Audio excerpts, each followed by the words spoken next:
Oke. Waalaikumsalam. Alhamdulillah pada hari ini kita dikumpulkan kembali oleh Allah Subhanahu wa taala dalam rangka bincang-bincang bagaimana kita sama-sama bersinergi agar kita bisa saling membantu gitu ya, terutama dalam hal bisnis ya, kurang lebih seperti itu. Dan sudah berkumpul bersama kita di sini ada 20 orang, Prof. Alhamdulillah, dan semoga semua dalam kondisi yang sehat walafiat ya, teman-teman semua. Untuk mempersingkat waktu dan semoga acara ini menjadi semakin berkah dan diridhoi Allah Subhanahu wa taala, sama-sama kita berdoa dulu, Bapak Ibu. Semoga apa yang kita niatkan pada hari ini bisa berjalan dengan baik dan berjalan dengan lancar. Berdoa menurut agama dan kepercayaan masing-masing, berdoa dipersilahkan. Alhamdulillah.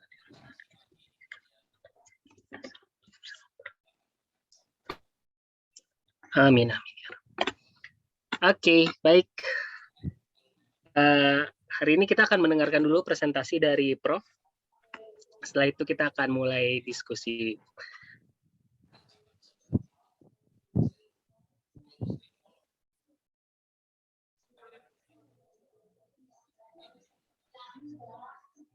Kalender kelempar ya?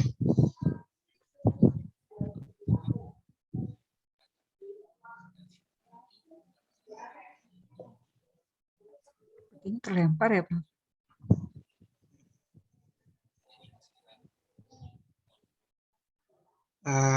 Fatimah bisa share screen atau hanya Pak Endar yang bisa?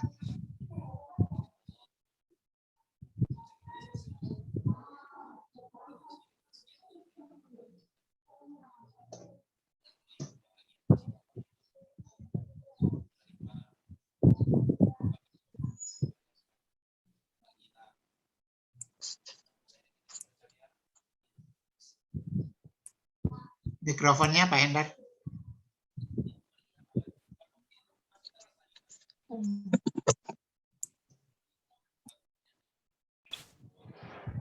Sudah terlihat, Prof? Mohon maaf. Udah.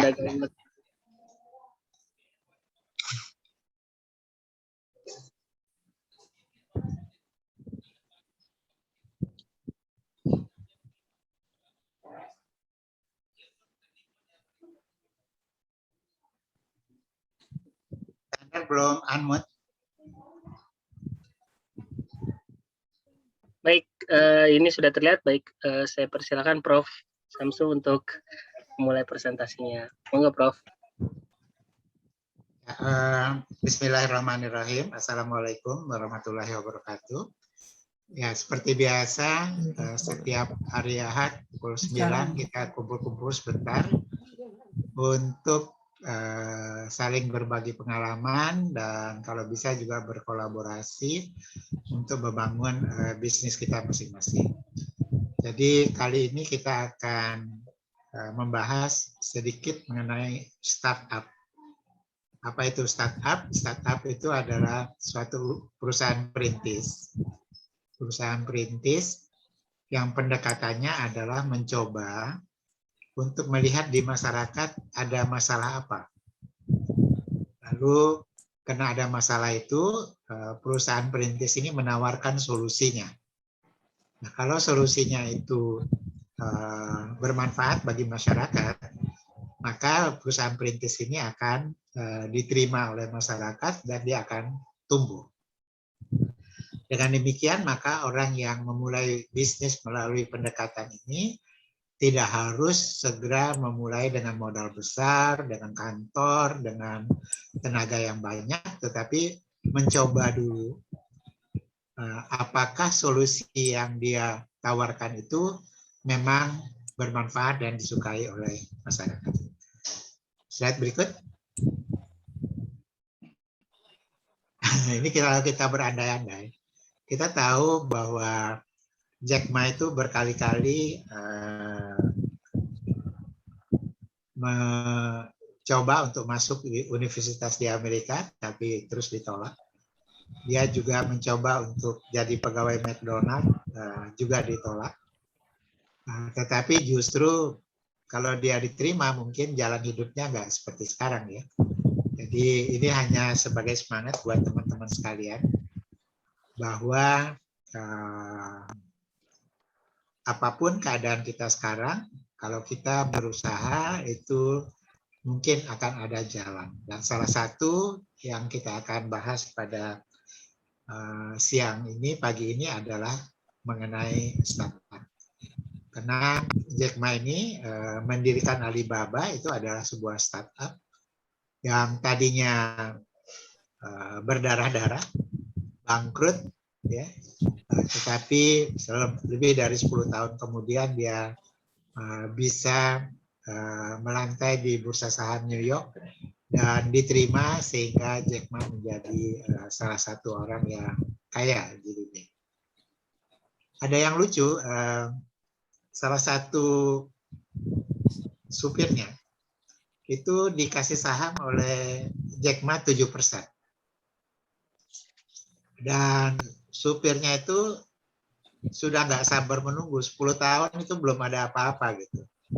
Akhirnya dia bilang, Pak, saya dikasih uang saja lah, nggak usah nunggu sampai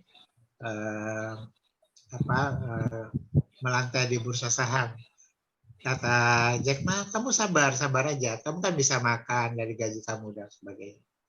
Ternyata benar, ketika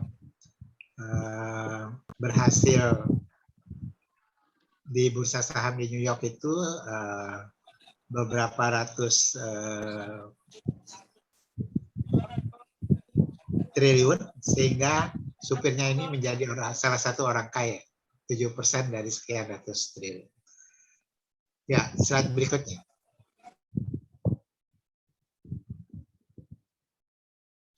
Jadi pertanyaan orang yang mendirikan startup itu adalah, adakah di sekitar Anda masalah yang Anda lihat dan Anda bisa selesaikan?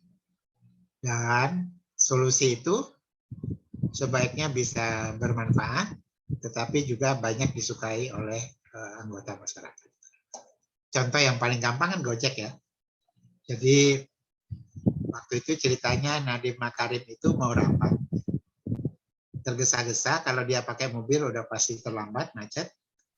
Lalu dia mau pakai motor, dia nggak punya motor, dia mau naik Gojek.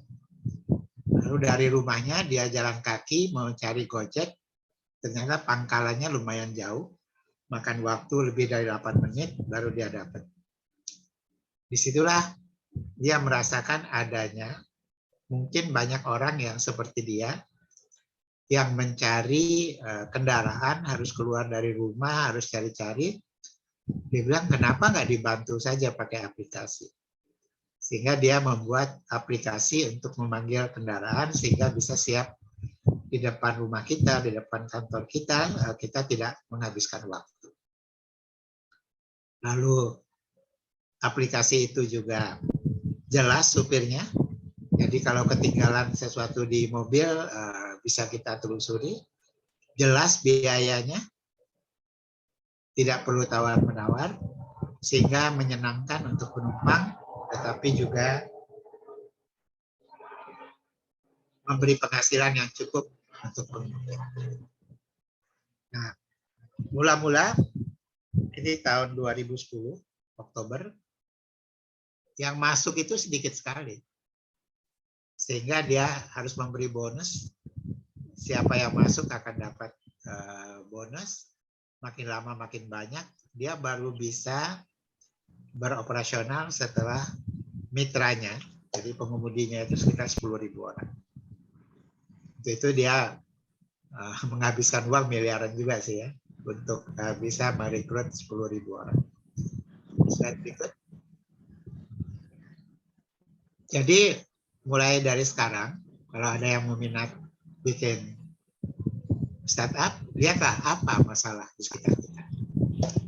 Tadi saya dengan Dr. Siska bicara tentang mahasiswa. Kalau kita lihat mahasiswa di luar negeri, kebanyakan mereka sudah tidak membebani orang tua lagi. Jadi dia masuk kampus itu entah karena tabungan dia, atau dia kerja sambilan, atau dia dapat beasiswa, atau dia dapat kredit, pinjaman. Tetapi orang tuanya biasanya sudah tidak harus membantu lagi. Karena umur 18 itu dianggap sudah bisa untuk mandiri. Tapi di kita, ini Dokter Rina nih, pengalaman sebagai ketua prodi. Jangan-jangan yang S3 saja masih ada yang dibantu oleh orang tuanya atau mertuanya. Jadi apalagi di kita kan S2, S3 itu dianggap seperti sekolah S1, jadi harus membayar SPP, harus bayar juga buat penelitian dan sebagainya. Padahal kalau di luar negeri kan kebanyakan riset itu justru dia ikut pohon penelitian profesornya, jadi dia nggak harus keluar uang untuk risetnya, dia hanya keluar tenaga, bahkan dia mungkin dapat uang saku dari profesor. Jadi coba pikirkan ada 8 juta mahasiswa. Apa solusi Anda sehingga mahasiswa ini tidak perlu minta uang dari orang tua? Karena mahasiswa ini kan orang yang terampil menggunakan gadget. Entah itu HP, entah itu komputer. Dan dia punya pergaulan. Dan dia mudah untuk dilatih. Karena dia berpendidikan. Jadi kalau ada teman-teman mau bikin startup mahasiswa kaya, ya boleh pikirkan bagaimana caranya. Apakah 8 juta mahasiswa ini bisa menjadi reseller atau menjadi agen dari suatu produk?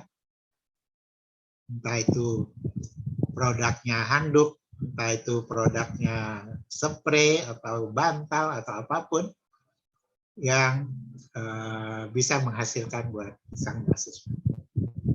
Kita sedih sekali membaca berita bagaimana guru honor.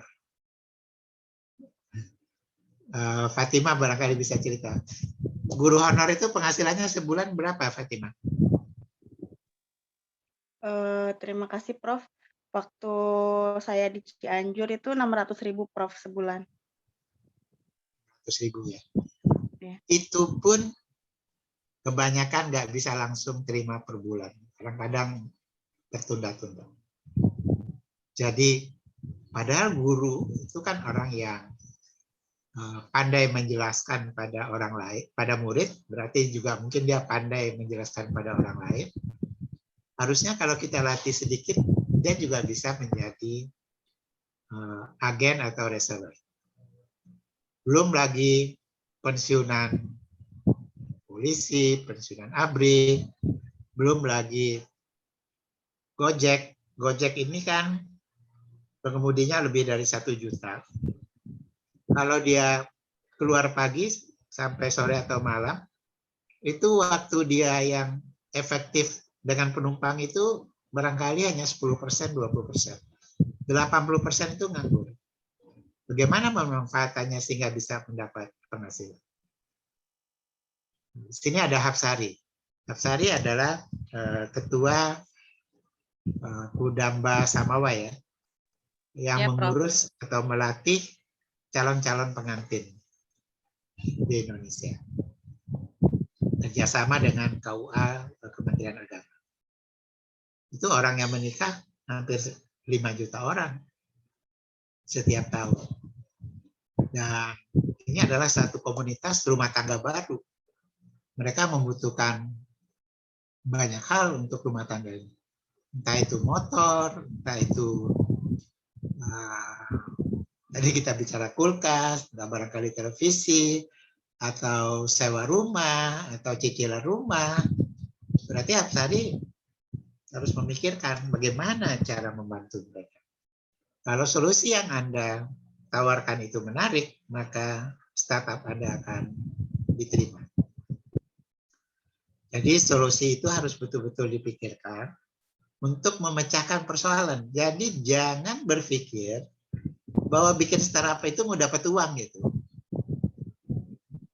Membuat startup itu adalah untuk menyelesaikan persoalan. Kalau solusi yang kita berikan itu disukai oleh masyarakat, terjangkau oleh masyarakat, maka kita akan dapat uang dengan sendirinya. Ya, nanti saya akan cerita tentang Ahmad Zaki ya. Slide berikut. Nah, bagaimana sih cara membangun satu startup? Caranya adalah mengamati persoalan yang ada di sekitar Anda. Seperti tadi, guru honor lah, pensiunan lah, ada yang besar sekali komunitas, yaitu kelompok disable. Kelompok disable ini kalau menurut WHO 10-15% populasi. Kita ambil 10% aja berarti populasi disable di Indonesia ini 27 juta orang. Dan mereka menghadapi berbagai persoalan. Mulai dari kebutuhan alat-alat bantu, mulai dari pekerjaan, karena disable itu menyelesaikan masalah berbeda, mengerjakan pekerjaan berbeda dengan yang bukan disable. Kalau Anda bisa membuat satu startup yang banyak membantu kelompok disable ini, mereka banyak sekali, maka pasti startup Anda akan tumbuh. Saya ambil contoh ini ternak uang. Siapa yang udah pernah lihat startup ternak uang? Pastilah Endar udah pernah ya lihat ternak uang ya? Ternak uang tuh pendirinya 3 orang, 2 orang remaja laki-laki, 1 perempuan, Felicia. Jadi kalau menurut saya ini rada susah, tetapi mereka tahu berhasil. Mereka melihat banyak sekali orang di Indonesia tidak mengerti tentang investasi saham. Sebagian mereka sekolah di luar negeri, dan mereka melihat umumnya masyarakat di luar negeri itu tidak menaruh uangnya di tabungan, bukan juga di deposito, karena deposito di luar negeri paling 2%. Deposito dolar. Ya ada yang di reksadana, tapi kebanyakan adalah di saham. Sebagian besar penduduk itu menaruh uangnya di saham. Tapi di Indonesia sedikit banget yang masyarakat yang ikut dalam saham. Karena itu hipotesa dia adalah sebenarnya masyarakat kita ini memerlukan literasi saham, memerlukan edukasi mengenai saham. Lalu dia jawab hipotesanya dengan menawarkan satu pelatihan untuk bisa mengerti mengenai saham. Dia buatlah satu startup namanya Ternak Uang, dan Ternak Uang ini untuk melatih orang-orang yang nggak ngerti saham menjadi mengerti dan terampil untuk menginvestasikan uangnya di saham yang ada. Tentu maksudnya adalah saham yang legal ya, bukan yang ilegal. Slide berikut.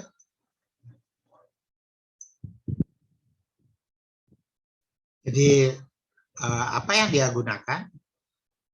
Dia punya video-video, dan ini bisa diambil dari macam-macam video di luar negeri, bisa kita terjemahkan. Lalu dia cari bahan-bahan edukasi mengenai saham, banyak sekali kalau Anda lihat di YouTube. Lalu dia memberi bimbingan, berkomunikasi secara aktif, bahkan juga sedikit membantu mengenai riset.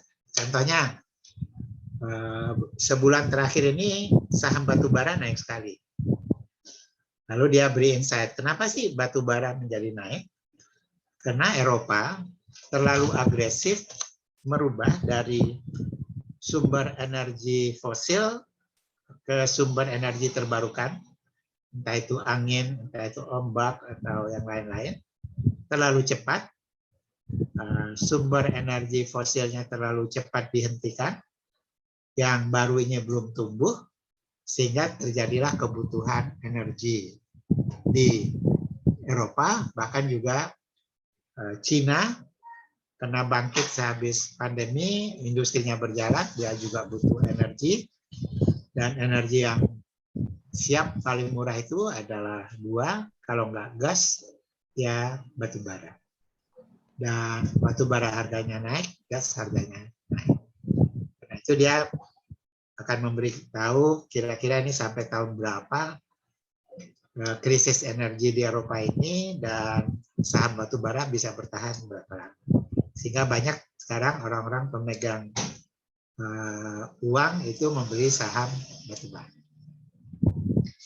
Nah, semua yang dia latihkan ini, setiap membernya itu harus membayar sebesar 125.000 per bulan 1 tahun sekaligus. Jadi 12 kali 125 itu 1,5 juta. 1,5 juta ya. Kalau dia bayar 6 bulan boleh juga, tapi lebih mahal. Kan 125.000 per bulan. 3 bulan juga boleh, tapi mungkin 150.000 per bulan. Dia ini baru mulai tahun 2020, jadi baru 1 tahun. Apa yang terjadi di ternak uang? Slide berikut. Anggotanya 351.000. Kalau kita kalikan 125.000 per bulan, 350.000 kali 125.000, berapa pemasukannya per bulan? Dan anggota ini masih tumbuh terus, setiap bulan 30%. Ya memang mereka gencar sekali di Facebook dan Instagram. Coba Anda buka ternak uang, itu ada di mana-mana. Dia juga bikin podcast tentang saham. Slide berikut. Nah, dengan demikian, setelah anggotanya banyak ini, setelah 1 tahun, dia mulai cari mitra, yaitu pemodal. Nah, pemodal untuk startup ini yang banyak adalah venture capital. Venture capital adalah, di sini ada orang bank nih, saya malu kalau ngomong, nanti tolong dibantu ya, Ben. Mereka yang menyediakan dana buat mengembangkan bisnis-bisnis yang biasanya baru mulai, dan mereka akan ikut. Biasanya dengan, katakanlah kalau ternak saham ini mau cari modal, lalu dia jual sahamnya katakanlah 30% ke venture capital, lalu venture capital itu memberi sekian miliar. Lalu mereka bersama-sama. Jadi 30% punyanya venture capital, 70% masih mereka punya. Nah, mereka lalu kembangkan, karena dengan modal yang miliaran itu, mereka bisa iklan lebih banyak, mereka bisa punya tenaga full time. Tadinya mereka hanya bertiga, foundernya dengan co-foundernya. Sekarang dia tentu perlu tenaga SDM yang mengurus keuangan. Dia perlu tenaga SDM yang mengurus marketing. Dia perlu tenaga SDM full yang mengurus aplikasi. Jangan sampai ada aplikasinya nggak jalan, macet, atau apa, sehingga orang nggak bisa ikuti pelatihan.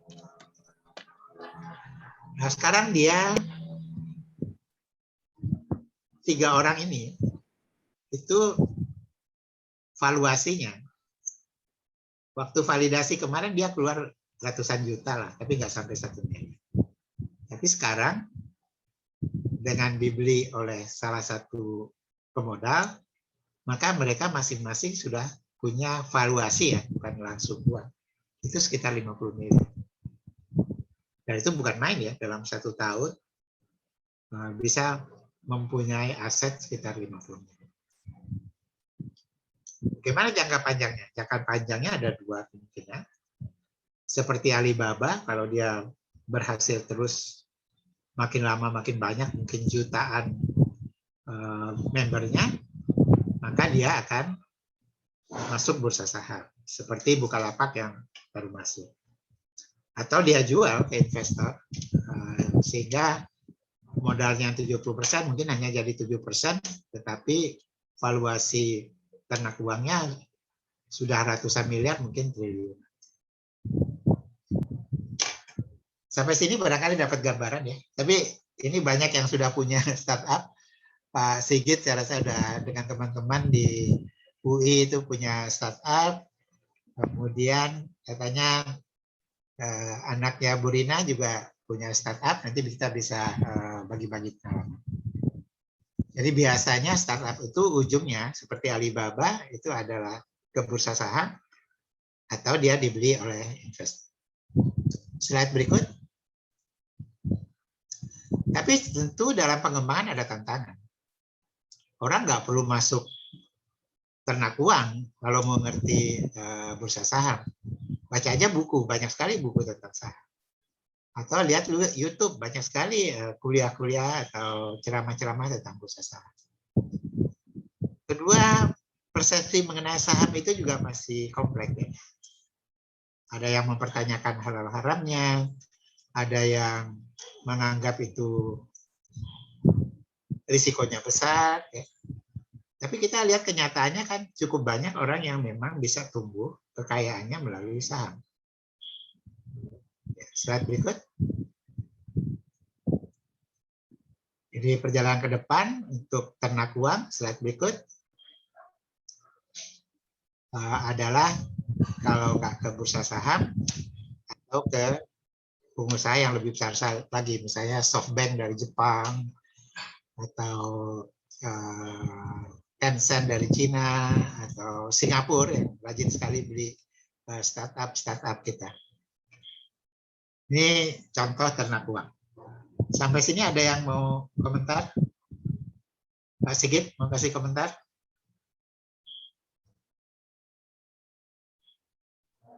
Baik, Prof.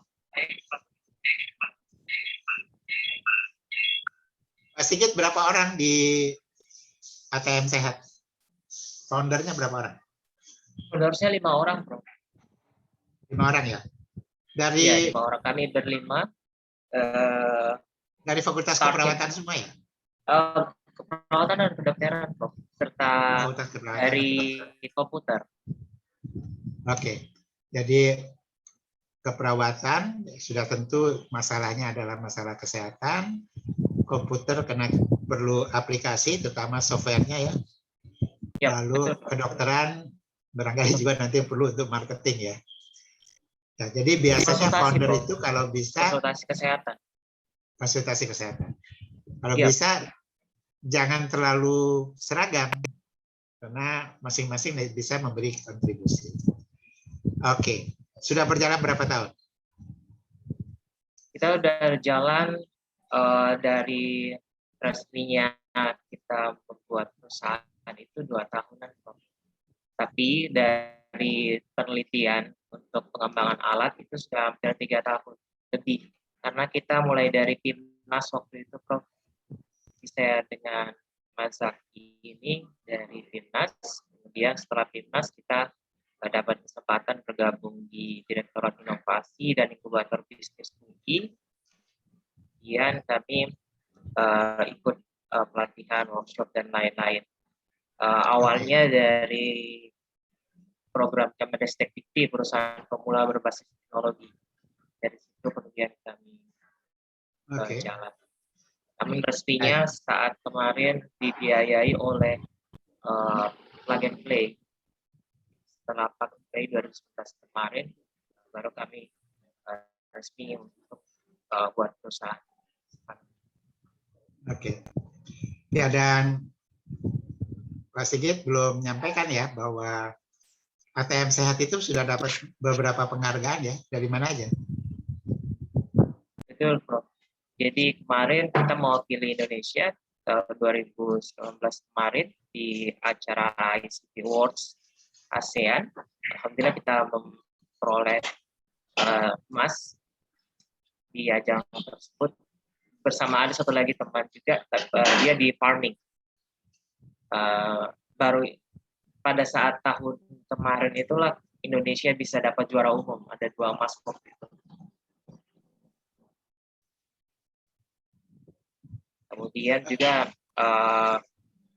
ATM Sehat juga sudah ikut beberapa internasional seperti pelatihan kemarin di di Inggris, waktu itu Mazaki yang berangkat, dan Korea Selatan.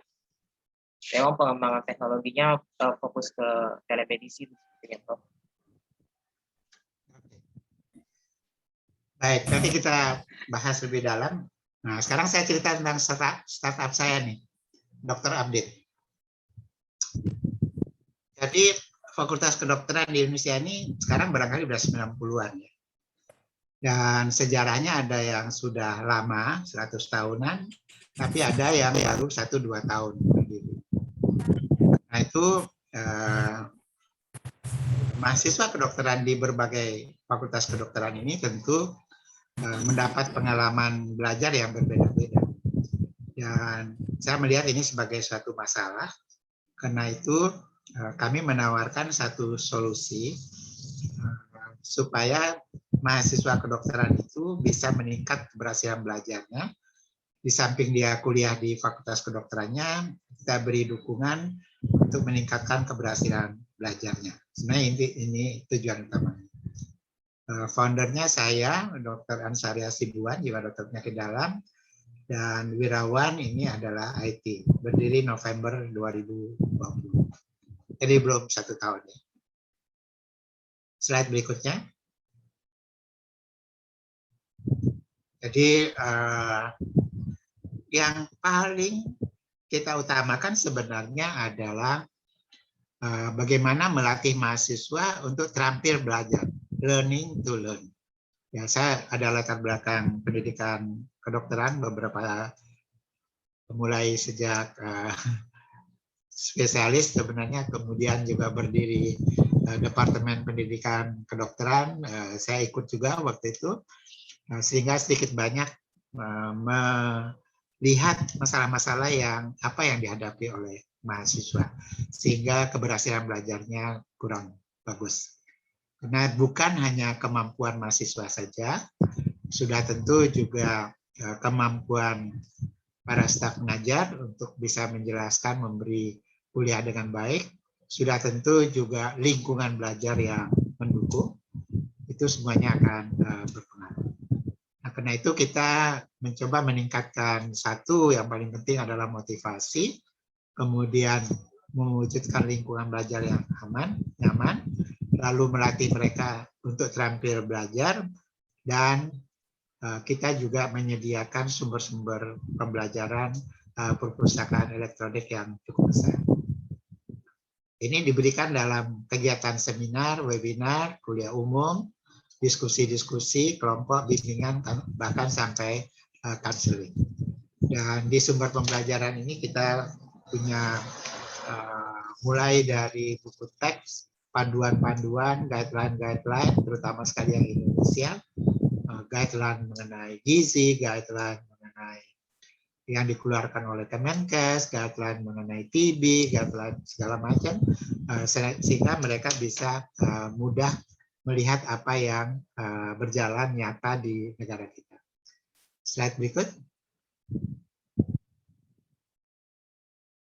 Membernya kita kalau di Ternak Uang semua harus bayar. Kalau di kita tidak. Kita ada 2. Member biasa itu tidak berbayar. Dia boleh ikut webinar, tidak bayar. Dia boleh mengunjungi perpustakaan elektronik kita, tidak bayar.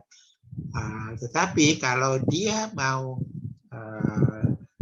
kita bimbing secara personal, jadi kita ingin keberhasilan belajarnya itu direncanakan dan terukur, maka dia membayar sebesar 300.000 per 6 bulan, jadi 50.000 per bulan.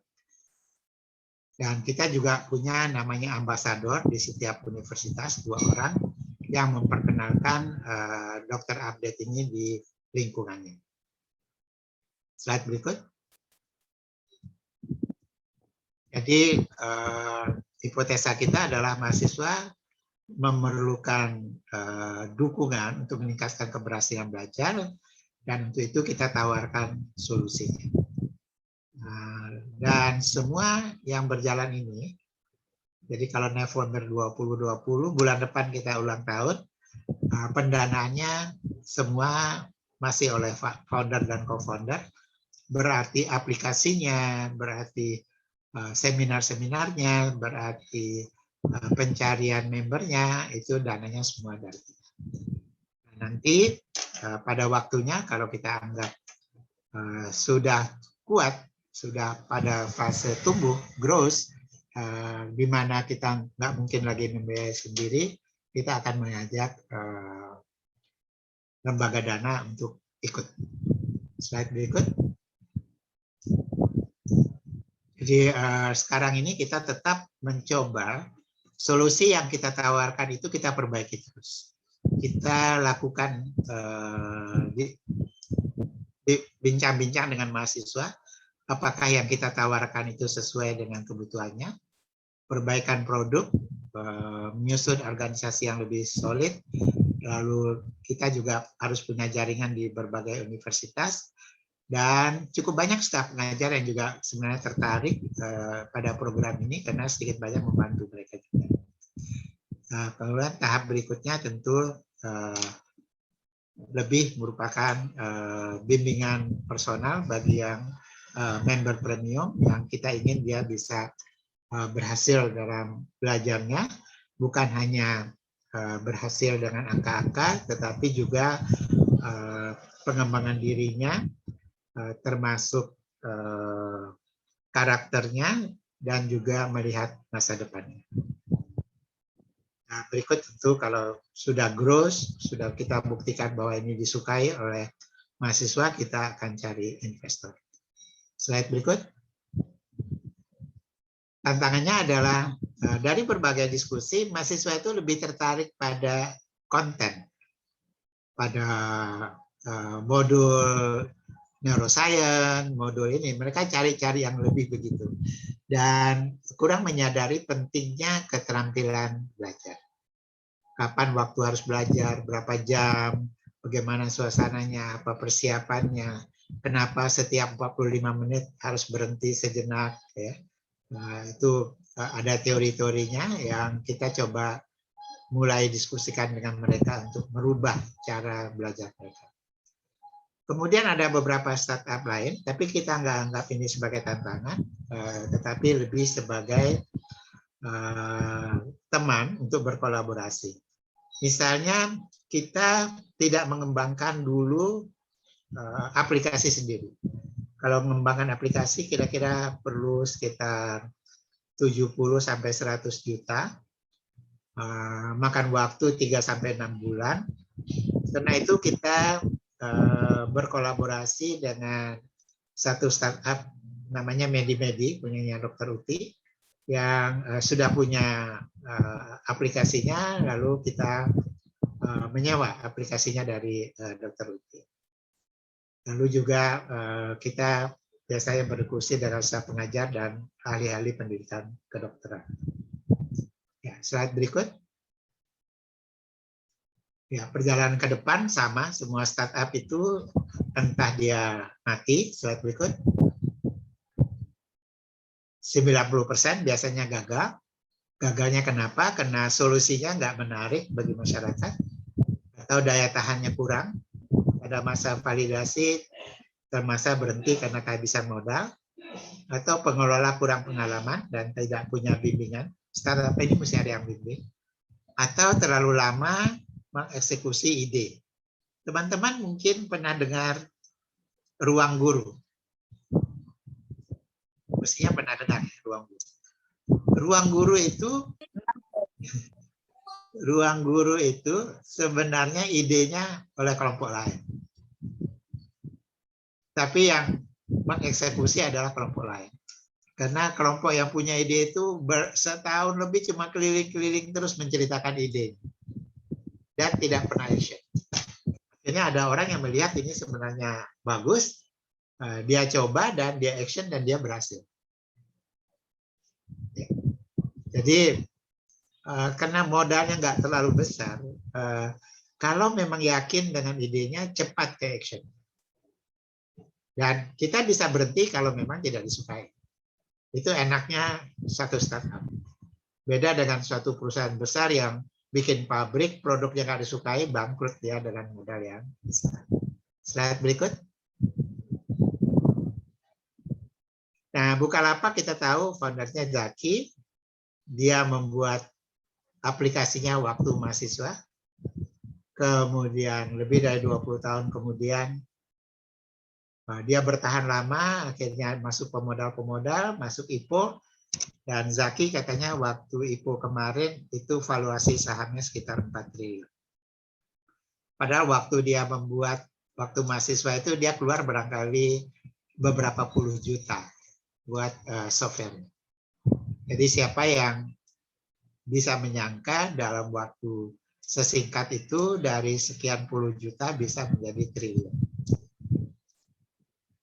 Itulah startup. Slide berikut.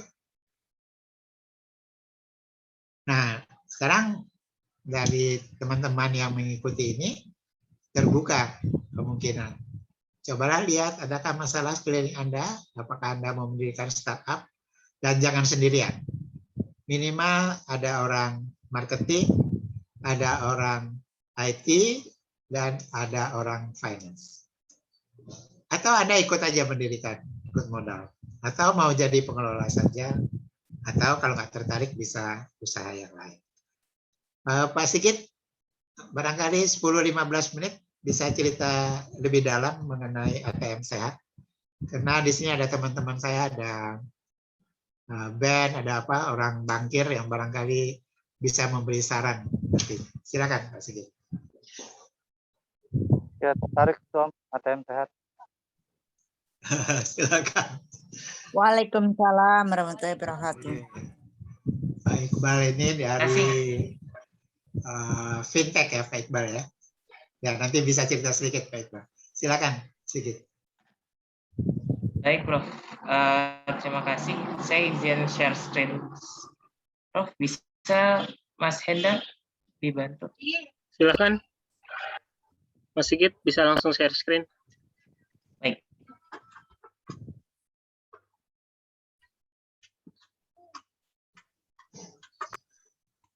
Cuman kayaknya sinyal Mas Sigit agak ini ya. Agak Iya, mata-mata. saya izin matiin video. Sebentar. Siap.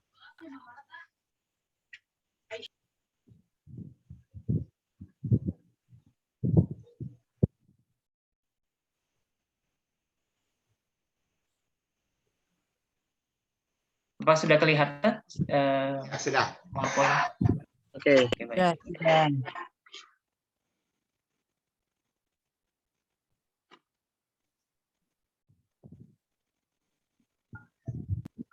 Baik, mungkin saya mulai saja perkenalan singkat tentang ATM Sehat. ATM Sehat ini singkatan dari Anjungan Telehealth Masyarakat Sehat. Jadi harapan kami bisa membantu masyarakat secara luas untuk melakukan cek kesehatan, konsultasi, dan pembelian produk kesehatan. Nah, tujuan utamanya adalah untuk deteksi dini dari penyakit, terutama penyakit-penyakit yang degeneratif seperti hipertensi, kemudian diabetes, dan juga penyakit-penyakit lainnya. Yang penyakit ini semakin cepat diketahui, maka kemungkinan komplikasinya bisa dicegah lebih baik. Dan tentu saja, seperti kita ketahui bahwa penyakit hipertensi merupakan penyakit yang paling tinggi di Indonesia, dan penyebab komplikasinya mulai dari stroke, jantung, dan penyakit lainnya. Begitu juga dengan diabetes. Ini merupakan penyakit yang komplikasinya cukup fatal untuk masyarakat. Nah, dan dari tahun ke tahun jumlah penderitanya terus meningkat. Dua penyakit ini, diabetes maupun hipertensi. Sehingga diperlukan deteksi dini yang tepat untuk kedua penyakit ini. Nah, kemudian saya jump in juga sedikit ke masalah tren yang sekarang, yakni masalah COVID.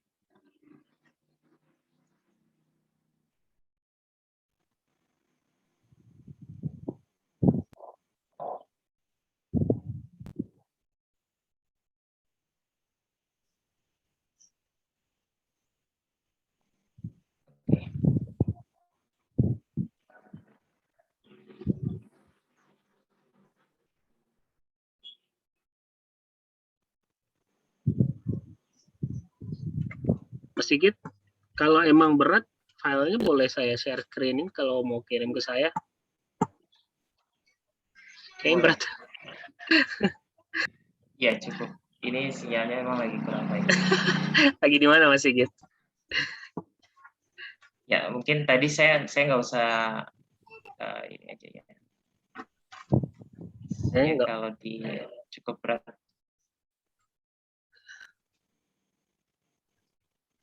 Ya, oke. Ini sedikit background tentang COVID. Apakah sudah kelihatan Ya, PowerPoint-nya, Mas Hendra? Oke, baik. Sudah. Jadi COVID seperti kita ketahui, komorbid dari penyakit COVID sendiri adalah hipertensi dan diabetes. Jadi penderita hipertensi memiliki risiko 2 kali lipat memiliki high risk kematian jika terpapar oleh COVID, sedangkan diabetes sampai 3 kali lipatnya. Saya itu juga di sisi lain, di petugas kesehatan sendiri, tahun lalu sampai angka kematian akibat angka kematian dari tenaga kesehatan yang terpapar COVID sampai 504 orang. Dan itu tertinggi di Asia, bukan di Asia Tenggara, tertinggi di Asia. Nah, penyebabnya screening kadang-kadang kurang tepat. Jadi ketika pasien datang, screeningnya kurang tepat sehingga orang-orang yang ada di bangsal, ada di GD, semua akhirnya terpapar oleh COVID. Nah, ini kondisi di rumah sakit. Ada beberapa rumah sakit yang tahun lalu juga terjadi hal demikian. Nah, ini kondisi di rumah sakit. Bagaimana jika di perkantoran atau tempat-tempat umum lainnya, jika screeningnya tidak tepat, tentu akan lebih fatal lagi. Jadi di sisi lain masalah screening di sisi petugas kesehatan dan institusi, sedangkan di sisi user sendiri masalah COVID yang banyak, belum lagi komorbidnya, dan ini seperti saya jelaskan tadi bahwa risikonya untuk komorbid dari COVID cukup tinggi. Nah, untuk mengatasi masalah tersebut, maka deteksi dini sangat penting. Deteksi dini dari kondisi si pasien sehingga penanganannya jauh lebih tepat. Sedangkan yang jadi masalah adalah fasilitas kesehatan di Indonesia yang masih kurang, dalam hal ini bukan hanya jumlahnya tapi kurang merata. 18 miles atau sekitar 30 km adalah rata-rata dari jarak antara fasilitas kesehatan di pedesaan dengan puskesmas, dengan masyarakat. Jadi masyarakat dengan fasilitas kesehatan seperti puskesmas itu jaraknya sekitar 30 km, sehingga deteksi dini penyakit sulit dilakukan dan masyarakat akan datang ke rumah sakit, ke puskesmas atau rumah sakit atau klinik ketika kondisinya benar-benar sudah berat. Jadi sudah sakit berat baru datang. Sehingga tentu saja hal ini akan meningkatkan cost dari perawatannya dan juga asuransinya tentu akan terbebani, terutama BPJS. Nah, maka kami mencoba membuat solusi bagaimana membuat sebuah stasiun, masyarakat bisa melakukan cek kesehatan di dalamnya. Stasiun ini bisa ditaruh di tempat umum seperti perkantoran, kemudian juga di stasiun, kemudian jika di pedesaan bisa diletakkan di kantor desa seperti itu, atau kemarin kami juga sempat piloting dengan BUMDes. Nah, sehingga cek kesehatan awal bisa dilakukan di alat ini. Nah, IoT yang kami sematkan di alat ini adalah mulai dari cek tensi, gula darah, kemudian juga kolesterol, kemudian berat badan, tinggi badan, suhu tubuh, SpO2. Kita juga sedang mengembangkan untuk spirometer dan early screening untuk COVID-19 dan stunting. Nah, jadi kita mengembangkan aplikasi untuk early screening COVID ini. Kita lihat suhunya dan SpO2-nya. Kemudian basically kami juga ngembangin kerjasama dengan laboratorium, nanti akan saya jelaskan berikutnya untuk deteksi dini COVID. Kemudian setelah itu Lewat alat ini sebenarnya bisa juga melakukan konsultasi video dengan dokter dan tenaga kesehatan lainnya. Juga bisa diintegrasikan untuk telemedicine, kemudian big data, dan insurance, serta hospital registration. Nah, ini yang sedang kami kembangkan juga, alat ATM sehat ini dihubungkan dengan USG dan EKG untuk telemedicine, Prof. Karena kemarin waktu kami piloting ada beberapa dinas kesehatan yang minta bisa nggak ini dikoneksikan dengan USG dan EKG, dan ternyata kita bisa melakukan hal tersebut untuk telemedicine. Kemudian kami juga menempatkan satu tombol panik di ATM sehat untuk fitur pemanggilan ambulans, dan ini juga sudah kita piloting.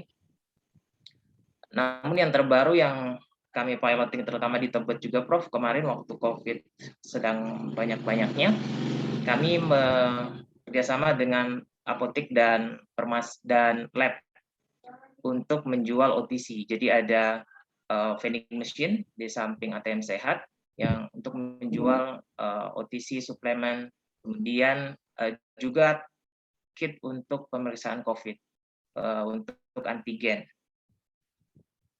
Nah, ini bisa menjadi sebenarnya solusi untuk sales channels juga bagi farmasi dan lab, daripada mereka buat cabang baru, cost-nya tinggi, mereka bisa membuat sebuah station seperti ini. Dan izin legalitasnya digunakan adalah dari lab yang bersangkutan. Ini sebagai channelnya saja, sama seperti ketika lab tersebut melakukan pemeriksaan di sekolah atau di tempat-tempat tertentu, mereka di kantor, mereka membuka stand untuk pengambilan sampel. Kita juga kemarin sempat mengeluarkan juga suratnya, tapi suratnya resmi dari lab yang bersangkutan, sehingga bisa digunakan untuk perjalanan. Kami juga lagi kerjasama sama salah satu rekan kami juga untuk ngembangin NRM-nya yang negative compressor, jadi bisa lebih aman lagi karena dilengkapi dengan ruang tekanan negatif, sehingga kalau virus COVID atau lainnya itu tidak menyebar ke ruangan sekitar. Dan seluruh hasil cek kesehatan tersebut tersimpan di dalam app Telehealth Easy Access, nama app-nya. Ini hasil-hasil cek kesehatan nanti bisa digunakan untuk precision medicine, kemudian early detection dari penyakit. Setelah cek kesehatan juga bisa disimpan dan bisa melakukan konsultasi. Kurang lebih seperti itu gambaran singkatnya, Prof. Framework-nya bisa di klinik dan hospital untuk telemedicine atau di public area. Dan juga ini bisa membantu farmasi dan lab sebagai sales channels-nya.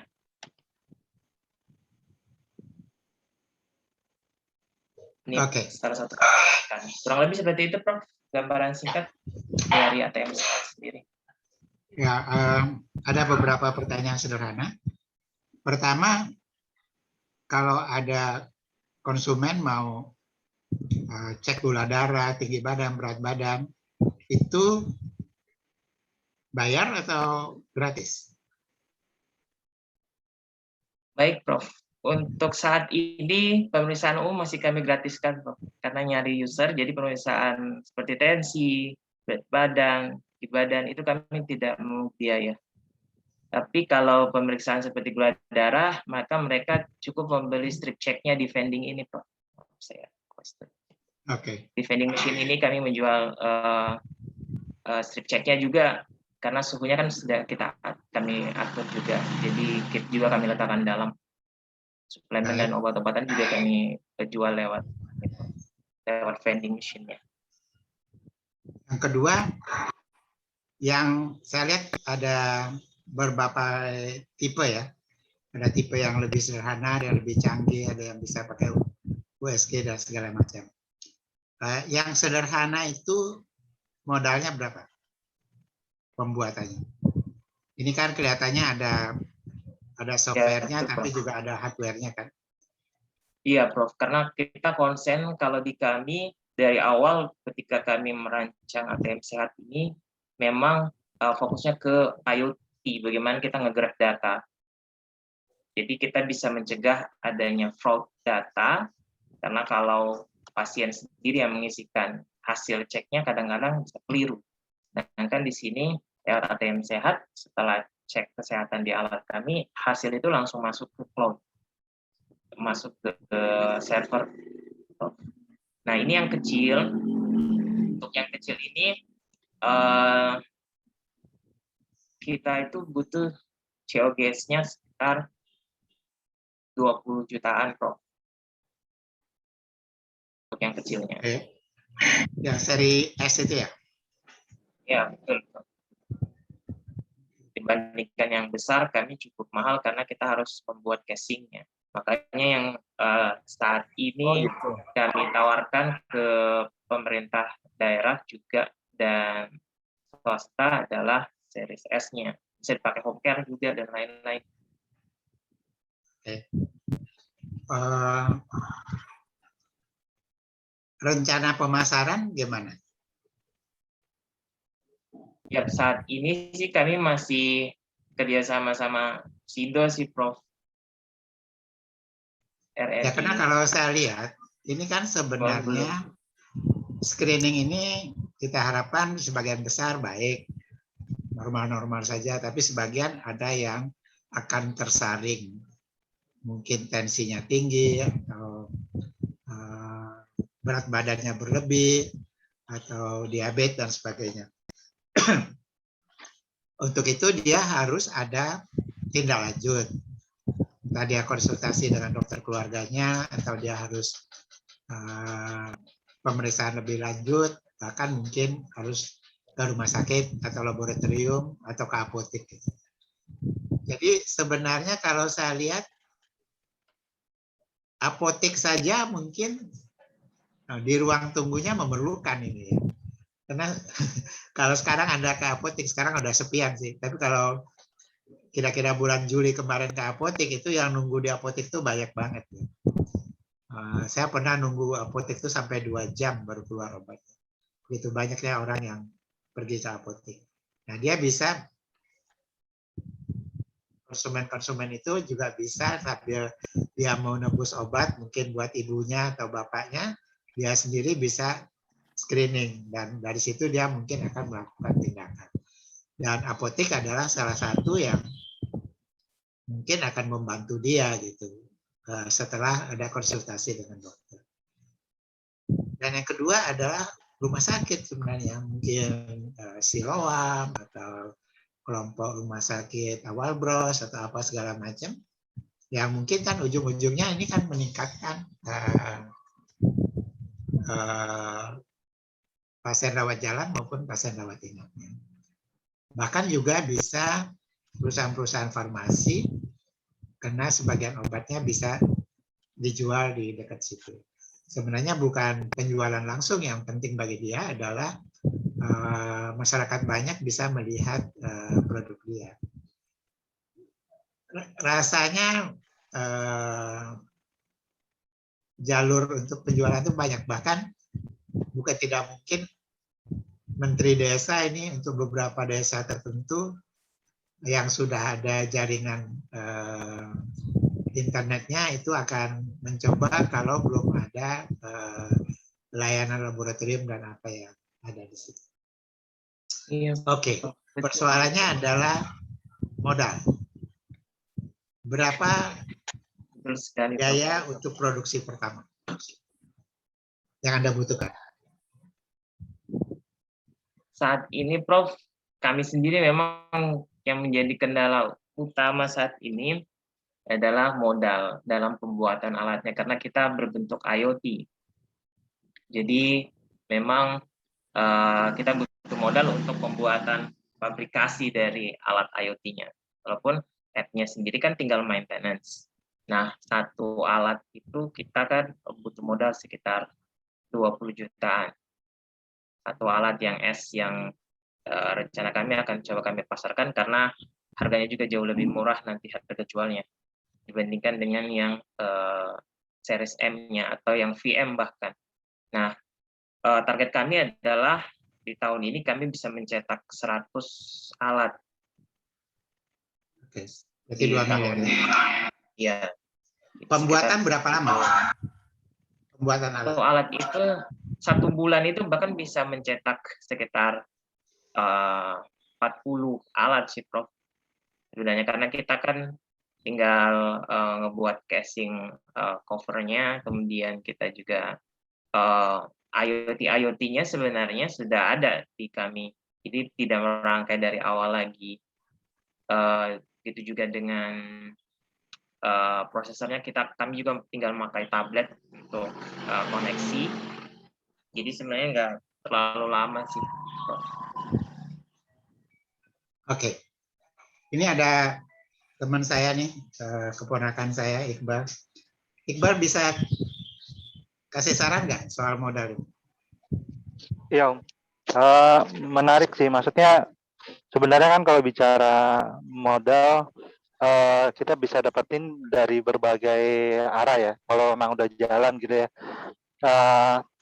Tadi yang Om bilang tuh benar banget nih. Jadi cuma mungkin masukkan juga kalau kita ke klinik, kita ke apotik, terus kita ke rumah sakit, itu kan sudah jelas ya. Maksudnya tujuan alat ini adalah juga untuk mendeteksi kan ya. Sebenarnya alat ini lebih untuk ke lokasi-lokasi di mana tadi yang udah kayak public area gitu. Misalnya ke perkantoran kan juga ada klinik-klinik. Terus ke shopping mall, ke macam-macam yang sifatnya itu mengundang yang masa itu banyak gitu. Jadi orang nggak perlu lagi dia datang ke klinik, nggak perlu lagi dia datang ke apotik. Untuk sementara kalau seandainya dia mau udah terdeteksi, dia langsung kontak dokternya. Nah ini sebenarnya kalau dia udah punya prototipe nih, Pak Sigit ya. Pak Sigit kalau emang udah punya prototipe, sebenarnya bisa aja langsung masuk ke mall-mall, langsung kerjasama sama developer gedung-gedung, developer developer mall itu. Yang kan mall itu kadang-kadang kan yang punya satu tapi dia punya beberapa mall. Nah itu bisa tuh kerjasama tuh, langsung aja offer nih, saya ada mesin, saya mau jual. Nah ini udah ada sertifikasinya semua ya kan. Kalau alat kesehatan ini kan sebenarnya orang butuhnya kan trust ya. Jadi kepercayaan atas alat rumah sakit ini, alat ATM ini udah terverified belum ya? Sudah, kita sudah pengurus izinnya dari tahun lalu dengan bantuan Nusindo kita ngurusnya Prof. Ngurus izinnya dari Kemenkes. Dari Kemenkes. Nah, betul. Udah dapat belum? Udah ada. Oh, udah ada izinnya sih, udah ada ya. Nah, ini sebenarnya tadi kalau ngikutin sebenarnya startup itu kan sebenarnya nggak perlu kita langsung berpikir modalnya harus gede dulu. Nah, sebenarnya sorry lagi di Senayan. Sebenarnya kalau kita udah punya startup, maksudnya udah punya ide, nah itu tinggal cari investor yang mau invest. Jadi banyak investor yang juga mencari gitu ya. Ada beberapa kayak EG Venture, ada kayak punyanya Pak Budi Isman. Kemarin saya kebetulan ada training sama Pak Budi Isman. Itu dia punya micro investment. Nah itu dia mencari startup tuh, mencari ide-ide orang-orang, anak-anak muda putra Indonesia yang punya ide-ide tapi dia bingung untuk mengembangkannya. Jadi bukan modalnya, tapi untuk mengembangkannya gitu. Karena kalau untuk modal sih modal itu nggak akan pernah cukup gitu ya. Jadi pasti akan kurang terus. Tapi kalau dia mau mengembangkan ini usaha, justru bukan modal, tapi dia langsung dicari adalah pasarnya. Karena begitu dia punya pasar, modal itu akan datang. Modalnya akan datang misalnya dari mana? Dari pada saat kita jual, langsung aja kita bisa bilang, ini DP-nya 20%, DP-nya 30%. Nah, itu untuk pabrikasinya, untuk pembuatan mesinnya tersebut gitu. Jadi sebenarnya jangan cari modalnya dulu, tapi lihat marketnya dulu nih. Marketnya kemana, and then bisa langsung jual. Apalagi kalau udah punya prototype. Karena kalau udah punya prototype itu udah simple banget. Dan itu bisa langsung, kalau startup itu kan sebenarnya bentuknya adalah cepat ya. Jadi bukan kayak perusahaan dia harus ngerintis dulu, ini dulu.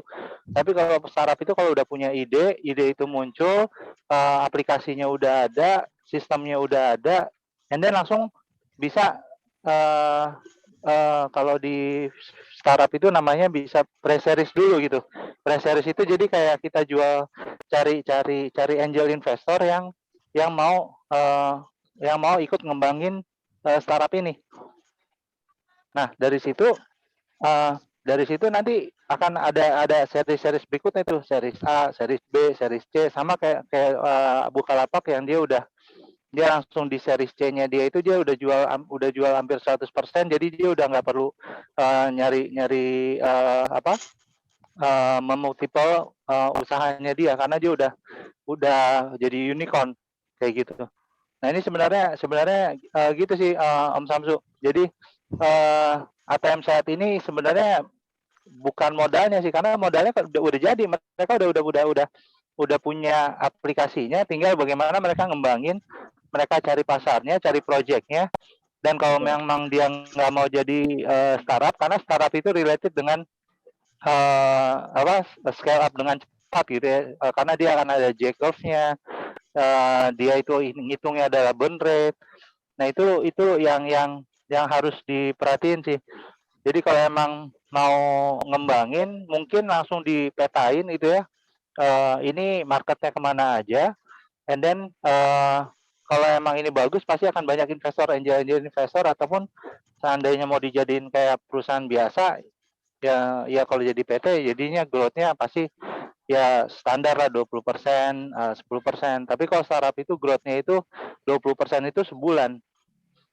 20% sebulan. Kayak Ahmad Zaki itu dia growth-nya itu bisa 1000% dia dari apa yang dia buat. Dari dia modalnya 20 juta sekarang udah jadi triliunan gitu. Itu startup tuh konsepnya tuh. Jadi gitu sih Prof Samsu. Ya, kelihatannya Mbak Sigit, Iqbal, nanti kapan-kapan kita bahas ini lebih rinci. Ini baru pengenalan aja. Ya, okay. Betul, Prof. Ya. Menarik. Saya sih ada beberapa kenal yang emang dari Dokter Rina, Dok. Ya, Dokter Rina barangkali bisa menambahkan. Jadi Dokter Rina ini adalah teman saya di Fakultas Kedokteran, dia staf pengajar, dia peneliti, dan dia juga banyak mendidik ahli-ahli gizi. Silakan Dokter Rina. Ya, terima kasih banyak, Bro. Assalamualaikum warahmatullahi wabarakatuh. Assalamualaikum warahmatullahi wabarakatuh. Ada beberapa pertanyaan dan mungkin ingin juga menggunakan begitu. Pertama, saya beberapa kali ikut pertemuan yang melakukan startup untuk digital platform. Mereka mengatakan bahwa sebaiknya sistem seperti ini masuk ke dalam sistem FHIR gitu ya, yang juga dipakai nanti ke depan akan menjadi one big satu data kalau nggak salah portalnya di Indonesia gitu. Apakah ini juga sudah masuk, karena kalau nggak salah ke depan juga Pusdatin akan menjadikan semuanya menjadi satu data, karena ini adalah berhubungan dengan big database yang datangnya dari masyarakat. Apakah ini juga masuk dalam spesifikasi dari Fast Healthcare Interoperability Resources Specification ini? Saya juga kurang begitu paham, tapi kebetulan HL7 itu bekerjasama dengan salah satu rekan saya di Summit Institute for Development melakukan training untuk startup yang sedang membentuk digital platform ini. Yang kedua, pertanyaan saya ini kelihatannya kan lebih banyak sebagai preventif ya, jadi bukan dalam jalur kuratif gitu. Apakah sudah ada penjajakan untuk masuk ke link BPJS, karena BPJS kan memang aspek kuratifnya yang lebih banyak dipakai dari paket-paket manfaatnya, tapi mungkin belum banyak menjamah hal-hal yang berhubungan dengan promotif preventif. Yang ketiga, kami kebetulan sedang melakukan penelitian cukup besar di Jakarta untuk kurang lebih screening 4.000 orang, dan sebenarnya lebih banyak untuk menggali mereka yang pre-diabetes gitu. Dalam data-data sebelumnya itu pre-diabetes data nasional maupun data-data di beberapa kota itu 30%. Tapi setelah kami melakukan screening hampir 500 orang, itu hanya mendapatkan pre-diabetes kurang dari 15%. Nah, saya melihat apakah ini juga seperti ini bisa kita gunakan juga untuk screening untuk penelitian-penelitian besar seperti ini. Tapi pertanyaan saya seperti misalnya body weight and height, ini apakah diukur sendiri self measurement atau memang alat yang, karena tadi alat portable-nya tidak terlihat adanya height and weight tadi gitu ya. apakah itu juga masuk karena ini kan membutuhkan validasi yang baik gitu. Kemudian untuk yang glukos ini juga seperti apa. Nah, ini apakah memungkinkan juga penelitian-penelitian yang kami lakukan ini bisa menggunakan alat ini. Nah, pertanyaan yang terakhir. Kebetulan kami juga membuat satu digital platform namanya It's Up, memang kami baru masukkan ke Google Store untuk menganalisa diet sebenarnya. Nah, bagaimana apakah ATM sehat ini bisa link dengan digital platform yang misalnya kami buat atau yang lainnya sehingga bisa sinergi dan bagaimana bisa dilakukan ke depannya. Itu dulu mungkin banyak pertanyaannya. Terima kasih banyak. Assalamualaikum. Baik, Mbak. Terima kasih banyak atas pertanyaannya, Dr. Lina. Baik, untuk pertanyaan pertama tentang One Big Data One Data yang dicanangkan oleh Kementerian Kesehatan. Sebenarnya platform ini harusnya masuk ke situ, masuk ke health data source, karena kami ngambil data dari masyarakat umum. Cuman memang saat ini ya kami tinggal menunggu edaran dari Pusdatin saja nih, karena kebetulan kami juga anggota di healthcare startup healthcare.id. Jadi kebanyakan platform-platform digital kayak Halodoc juga anggota di situ. Kami sebenarnya tinggal menunggu arahan dari Kementerian Kesehatan lewat Pusdatin. Kalau memang harus segera dibuka, paling tinggal API-nya yang harus dibuka. Dan ke arah mana, siapa yang akan menanggung servernya, itu masih menjadi pembicaraan alot, Dok. Karena kan anggaran cukup besar tuh untuk servernya yang membuat siapa, nanti kami harus nge-linknya kemana, kemudian siapa yang akan maintenance-nya, kemudian apa, tentu kan ada give and take juga. Yang ini masih persoalan dari startup yang terutama healthcare yang ngambil data. Nah, kemudian yang kedua tentang BPJS. Memang saat ini kami belum link ke sana, Dok, dan memang rencananya akan sedang mencari networking ke sana. Jika ada network yang bisa kami hubungi, tentu akan sangat membantu, Dok. Prof, dengan BPJS. Harapan kami bisa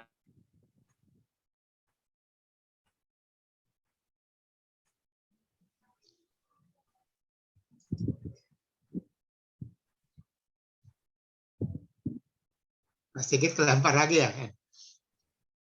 Oh, saya kira saya. Ternyata suara hilang Mas Sigit. Soalnya ininya masih ada. Halo. Ya, saya masih lihat HP, maaf. Siap. Halo, ya baik. Saya sedikit melanjutkan tadi tentang pertanyaan kedua. Jadi untuk pertanyaan kedua tentang BPJS, kami sangat berharap bisa lewat panel ini juga bisa dapat networking, karena inovasi tanpa networking it's not innovation. So dan saat ini juga kami sedang mencari untuk networking ke insurance. Harapan kami bisa membantu untuk BPJS bisa melakukan upaya-upaya preventif dan promosi kesehatan, sehingga juga terutama ini hipertensi dan diabetes ini kan komplikasinya yang nge-burn banget pembiayaan BPJS seperti stroke, jantung, ini yang nge-burn banget, gagal ginjal juga, ini akan memperberat pembiayaan dari BPJS sendiri. Dan awalnya kebanyakan ya dari hipertensi dan dari diabetes. Nah, deteksi dini yang lebih baik tentu akan membantu untuk penanganan penyakitnya sehingga tidak komplikasinya tidak langsung parah atau langsung berat, sehingga penanganannya juga jauh lebih baik untuk pasiennya. Nah, kemudian untuk pertanyaan ketiga mengenai penggunaan alatnya, ya mohon maaf tadi pertanyaan ketiganya tentang penelitian ya. Bisa penelitian. akurasi untuk penelitian. Baik, bisa digunakan untuk penelitian ini. Mungkin bisa kita diskusi Dok, setelah Ya, panel ini, boleh. kalau jadi alat ini juga bisa digunakan untuk penelitian untuk tingginya, pengukuran tinggi kita menggunakan sensor sendiri dengan berat badan juga ada timbangan sendiri yang nanti hasil dari pengecekan itu langsung masuk ke dalam cloud, ke dalam server, dan data itu bisa kita ambil kembali. Nah, sebenarnya jika penelitiannya di banyak tempat cukup besar, bahkan seluruh Indonesia, itu menggunakan alat ini justru akan sangat membantu karena hasil cek kesehatan tersebut itu langsung masuk ke cloud. Jadi fraud data bisa kita hindari, Dok, karena datanya tidak diimport manual lagi. Dan itu sudah, cuman memang harus nanti saat penelitian itu pasiennya atau usernya itu sudah ada concern bahwa datanya akan kita gunakan, sehingga kami juga membuka data itu juga tidak masalah. Data tersebut kami buka karena ya lagi-lagi kembali ini kerahasiaan data. Kemarin kami juga sudah diingatkan sama Kementerian Kesehatan, dan juga dari kemarin sempat ikut juga seminar Badan Sandi dan Cyber. Ya, semuanya bahkan minta kami buat server sendiri, cuman masalahnya membuat server ini biayanya sangat besar. Jadi ya saat ini kami ikut aturan saja dari Kementerian Kesehatan bahwa servernya harus di Indonesia, oke, dan juga terafiliasi dengan, kalau kami ngambil dari lab, misalkan data lab, maksudnya ke fasilitas kesehatan lab, atau apotik, atau klinik dan rumah sakit. Nah, dan pertanyaan terakhir ya, Dok. Yang terakhir tadi maaf saya. Iya, kebetulan kami juga dulu dapat dana hibah membuat It's Up namanya, aplikasi untuk assessment diet gitu. Sudah ada di Google Store juga, tapi memang pemanfaatannya masih kami gunakan untuk penelitian kami gitu. Penelitian kami cukup besar gitu, tapi di Jakarta tidak seluruh Indonesia gitu. Jadi saya lagi berpikir apakah potensial untuk melingkan nggak ya? Apakah untuk ATM Sehat ini bisa juga link dengan aplikasi-aplikasi lain gitu, sehingga lebih mungkin untuk widespread banyak gitu. Tentu Dok. Jadi di kami kan tinggal kita ngebuka API-nya saja. Jadi setelah dia cek kesehatan, datanya tersimpan ke kami, itu akan terlink ke aplikasi dari Bu Dokter. Nah, itu bisa. Jadi maybe mungkin setelah ini kita bisa buat meeting online lagi. Nanti saya ajak juga tim untuk kita bisa diskusi lebih dalam.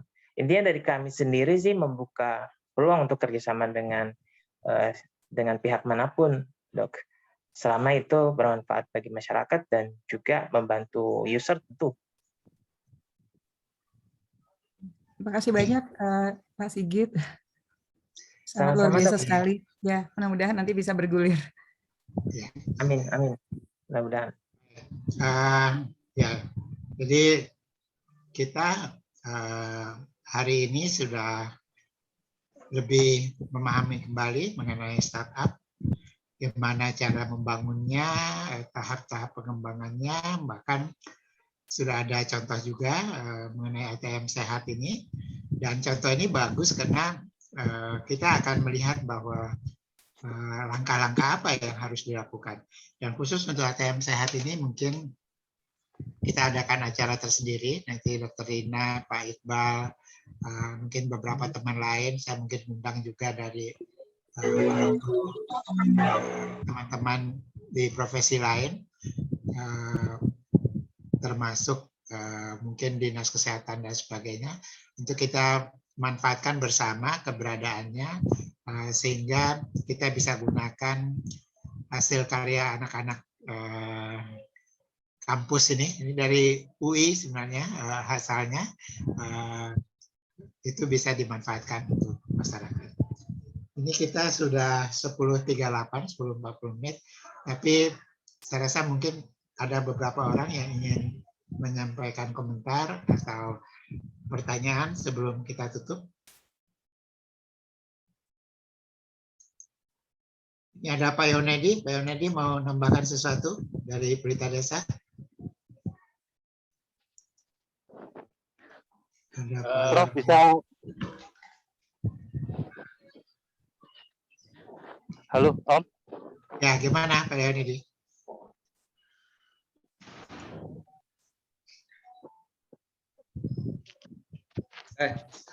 Halo Prof. Ya, Ya, saya rasa udah sangat cukup Prof. Cuman sedikit menambahkan dari kemarin itu dari dari Pak Helmi Yahya itu ilmunya. Jadi sedikit berbeda itu lebih baik daripada menjadi sama. Iya, jadi lebih baik berbeda sedikit gitu, daripada kita sama. Misalnya kita menjadikan seperti sama yang sudah dulu lebih ada gitu. Itu aja sih Prof tambahnya. ya, jadi mesti punya ciri khusus ya. Baik. Om, tambahan Om. Ya, silakan Iqbal. Iya, kemarin kebetulan saya juga ketemu ada mahasiswa gitu ya. Ternyata di beberapa kampus itu mereka diminta nih untuk bikin startup kayak gini Om. Jadi salah satunya itu mereka bikin adalah kayak klinik hewan gitu. Nah, emang rata-rata mereka itu lebih berpikirnya adalah ya ide-ide aja gitu. Ide gimana ciptain ide, tapi mereka nggak pernah berpikir untuk men-scale up-nya itu gitu. Jadi selalu berpikirnya, wah ini modalnya kurang nih, ininya kurang nih. Padahal modal bukan segalanya gitu. Jadi yang sebenarnya yang dibutuhin, nih ide-idenya ini udah bagus, mungkin tinggal ya beberapa harus ada yang dirapihin, ada eksekusi yang tadi Om bilang tuh udah bener banget tuh. Itu gimana kita eksekusi, cuma eksekusinya gimana untuk ngembangin gitu. Bukan cuma eksekusi dibuat, terus kita nggak tahu arahnya kemana. Jadi untuk startup sebenarnya lebih ke ide dan eksekusi dulu. Dan tadi yang Om Samsu bilang tuh udah bener banget, cari yang emang benar-benar bermanfaat buat orang banyak. Dan kalau dilihat sih ATM saat ini harusnya bermanfaat gitu ya, sangat bermanfaat. Tinggal mungkin ada perbaikan fiturnya atau apa yang perlu diperbaikin secara fisiknya.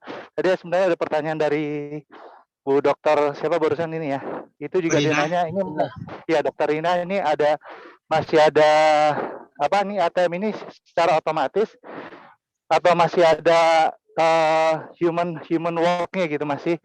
Jadi orang masih harus misalnya naruh sampel darahnya sendiri atau ini sendiri. Ini kan kalau gini kan jadi kayak mirip kayak di Century, mirip di Guardian yang dia bilang ini mau cek deteksi asam urat, gula darah, terus kolesterol. Jadi kan kayak mirip kan jadinya ya kan ya. Mungkin bisa ya kan ya.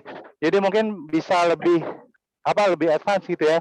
Misalnya tinggal naruh tangan, ntar dia ngejeprek sendiri, terus ya nggak tahu, bisa namanya ide kan ya, munculnya macam-macam ya. Betul Pak. Kayak gitu sih. Mungkin sedikit boleh? Saya pernah lihat itu pengembangan Dropbox. Tadinya itu susah dimengerti. Akhirnya mereka bikin video, kalau nggak salah animasi, sehingga masyarakat bisa jadi lebih jelas. Betul. Kalau sekiranya ATM sehat ini bisa punya video, lalu mereka lihat, oh begitu tuh caranya, datang, terus mesti siapa, barangkali nama apa segala macam, terus bagaimana nimbang, gimana ini. Mungkin video 3-5 menit gitu untuk memperlihatkan bagaimana sih dipakainya ATM sehat ini di masyarakat. Itu akan lebih mudah untuk para pengambil keputusan untuk ngelihat, wah ini jangan desa saya perlu atau kabupaten saya perlu atau gimana. Baik Prof. Ya, insya Allah nanti kami udah buat sebenarnya video penggunaan, cuman mungkin video yang lebih menarik Prof, yang animasi seperti itu menarik Prof. Dan juga untuk tadi sedikit perbedaan kami dengan yang konvensional, adalah pada IoT-nya. Jadi memang setelah mereka pengambilan cek kesehatan, itu hasil itu langsung masuk ke app. Jadi dia akan membantu untuk menyimpan semua data.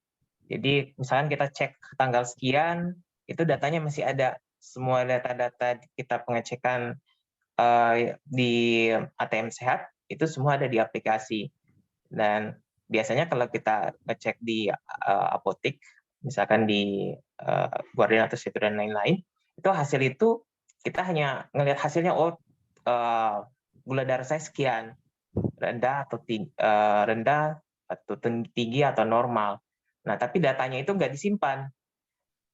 Nah, sedangkan kelebihan dari ATM Sehat ini adalah semua data itu tersimpan dengan rapi di aplikasi dan bisa langsung digunakan untuk konsultasi dengan dokter, sehingga dia bisa dapat nih hasil cek kesehatan ini bermakna apa, kemudian apa yang perlu dilakukan. Dia bisa melakukan konsultasi tentang hal itu dengan dokter, dengan pihak yang bisa dipercaya, tentu saja tenaga kesehatan yang bisa dipercaya.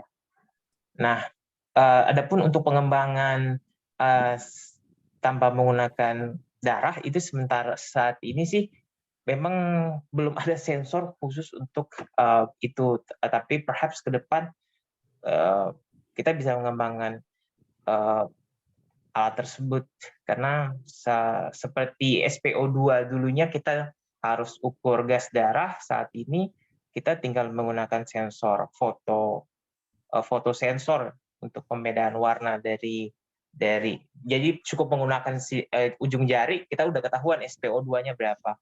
Mungkin pengembangan ke depannya bisa seperti itu khusus untuk gula darah. Dan ada beberapa juga sih, saya lihat beberapa jurnal yang sedang mengembangkan itu.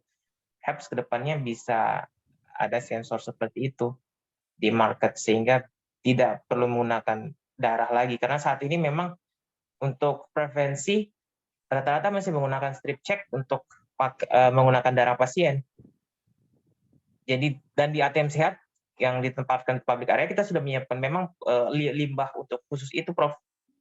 Pengaturan limbahnya juga kami juga yang awasi, sehingga diharapkan tidak ada infeksi nosocomial atau infeksi yang menyebar di masyarakat. Mungkin seperti itu, Prof. Oke, baik, terima kasih. Kalau nggak ada lagi karena waktu sudah melebihi dari biasa, barangkali saya kembalikan ke Pak Hendar, dan kita akan bertemu minggu depan mudah-mudahan dengan topik yang tidak kalah menariknya. Dan sebagai catatan untuk ATM Sehat ini, kita akan adakan pertemuan lanjutan khusus untuk yang berminat untuk ATM Sehat ini. Saya kembalikan ke Hendar. Baik, terima kasih banyak Prof. dan Mas Sigit ya terkait presentasinya buat hari ini. Semoga tercerahkan nih kita semua terkait startup dan juga ATM Sehat khususnya ya. Startup yang udah diaplikasikan sama teman saya ini ya, Mas Sigit ya. Kapan kita terakhir ketemu Mas Sigit? Itu tahun lalu ya. Pokoknya masih kuliah ya.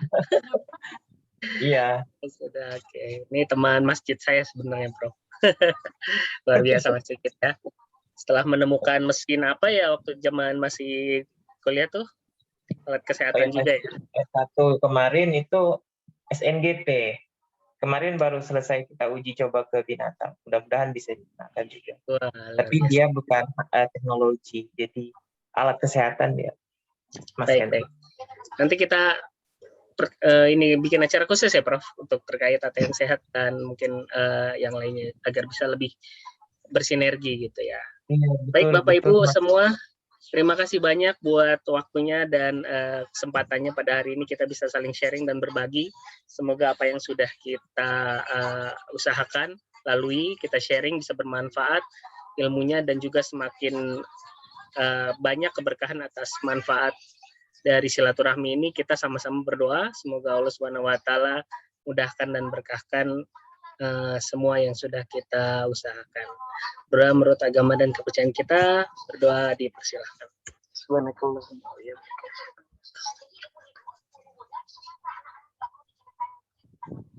Amin ya rabbal alamin. Tidak pernah ada kata cukup dalam berdoa, namun silaturahmi siang hari ini harus kita sudahi. Terima kasih banyak Prof.